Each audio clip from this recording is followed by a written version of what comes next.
Hello everybody and welcome back to Hurds Hill Gourmet Tricks and Treats, as you can see. So today I'm going to make the perfect prawn cocktail.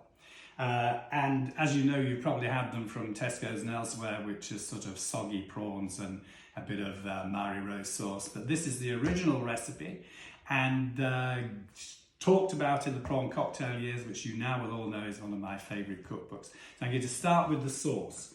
And in here, I've got a kind of a fair dolloping of mayonnaise. Now, in the Prawn Cocktail Years, Simon Hopkinson, of course, tells you to make your own. Well, I think life is a bit too short to make your own mayonnaise. So this is good Hellmann's, but I have to let it down a bit with some milk because it's a bit too thick. To that, you just add about a couple of teaspoons of tomato sauce. Whisk it up till you get the right colour. A lot of this is to do with kind of preference, you know, rather than any specific. I think we'll have a bit more in there, which is coming to the right kind of colour. You don't want it too red. We need 2 shakes of Tabasco. Again, to taste, I like quite a lot of spice in my food, so 2 shakes of Tabasco and 2 teaspoonsful of brandy. I was going to measure them, but I won't bother. So an approximation of 2 teaspoonsful of brandy. We also need a squeeze of lemon, which is there. And we also need, at least we don't need, but I'm going to take a lead from the sainted Mary Berry, who adds horseradish sauce to hers. So she puts a teaspoonful of horseradish sauce in. So I'm also going to do that. So there we have the sauce. Now, in typical Hurds Hill fashion, I'm going to serve this to you in a cocktail glass, a martini glass. And the base of this is the shredded heart of a lettuce, little gem lettuce. The way we've cut it is very fine. It's what chefs call chiffonade. So that's the way to do it.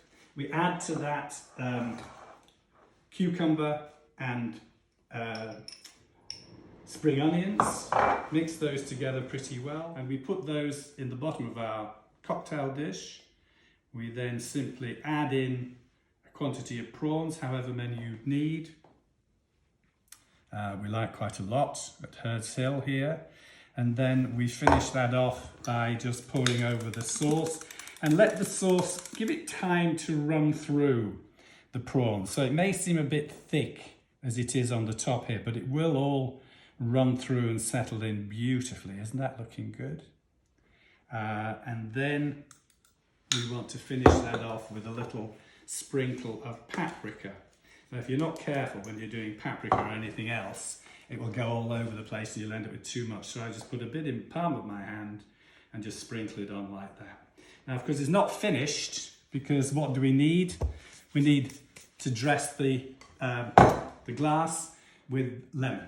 Now, there are various ways in which we used to do lemons in the good old days, and I managed to buy these. They just arrived this morning from Canapé King. Do you remember when lemons used to be covered in a muslin? You used to take your half a lemon and you'd put it in this thing, if it fits, and cover it up, and you'd squeeze it, and this was so the pits didn't come out.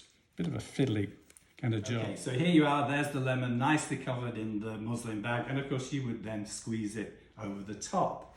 The other way is one of these, which I found hanging around in the bottom of the cupboard. Do you remember these squeezy things? And you'd put your lemon slice in here, be on the side of your plate, and you'd give it a squeeze like that. However, at Hurds Hill, we like to do things a little more exotically. So we have our lemon sliced through the skin, and we just perch it on the edge of the glass. Now, to complete the picture, I think we need a proper setting. So we have the red gingham tablecloth with a nice napkin and a nice glass plate with your prawn cocktail on top, And your lemon is there, and spoon and a fork. So that's the perfect prawn cocktail. Enjoy it.